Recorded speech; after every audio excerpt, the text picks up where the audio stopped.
Om Shri Narayan Param Guruve Namah.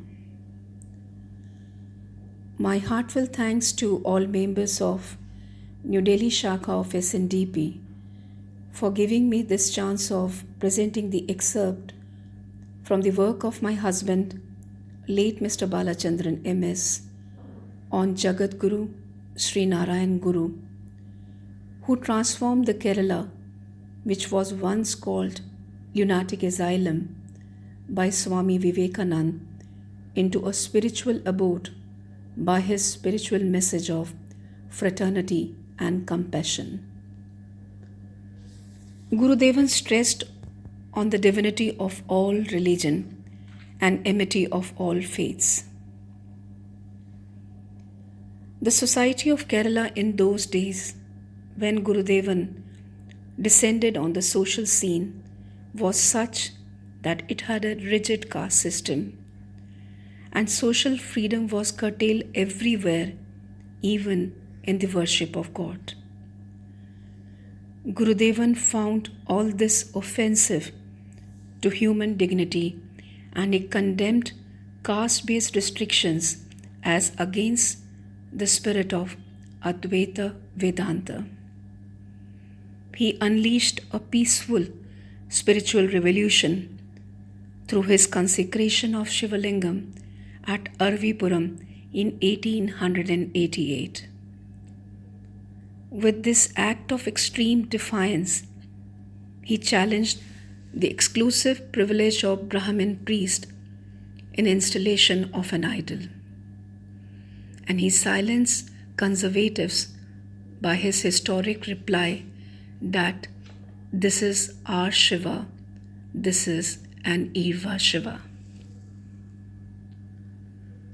Through this bold act of defiance, Gurudevan erased the dividing line between man and God, and he gave a message of universal brotherhood on the wall of the temple, which read, "This is the model abode where we all live in brotherhood without the dividing wall of caste and religious rivalry."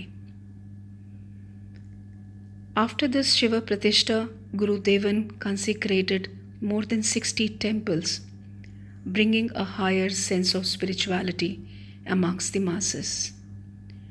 Gurudevan said that worship of God should not only be done in temple, but it should be there in every heart. He took up other crusades to enlighten people, and he gave them a model for development, which was freedom through education, strength through organization, and economic independence through industries.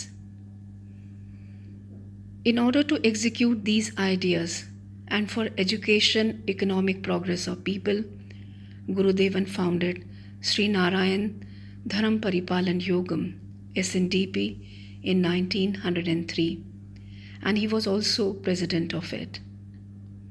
Through SNDP, the importance of cleanliness, spirituality, trade, agriculture, science, and technology was spread amongst the masses. Gurudevan emphasized on 5 purities, which are Deha Shuddhi, Graha Shuddhi, Vaka Shuddhi, Manasa Shuddhi, and Indriya Shuddhi. He had an integrated vision of individual spiritual salvation and material progress. Some of the Guru's words of wisdom on intercommunal integration are, "Whichever the religion, it suffices if it makes a better man. One in kind, one in faith, one in God is man. One of the same womb, difference therein none." Whatever may be the difference in man's creed, dress, language, etc., because they all belong to the same kind of creation, there is no harm at all in their dining together or having marital relation with one another. And devoid of the dividing walls of caste or race or hatred of rival faith, we all live here in brotherhood. His other words of wisdom on self-actualization are: act that one performs for one's own sake should also aim for the good of others. Love of others is my happiness. Love that is mine is happiness for others. So truly, deeds that benefit a man must be a cause for others' happiness too. And grace, love, mercy, all the three stand for one same reality, life's star. He who loves is he who really lives.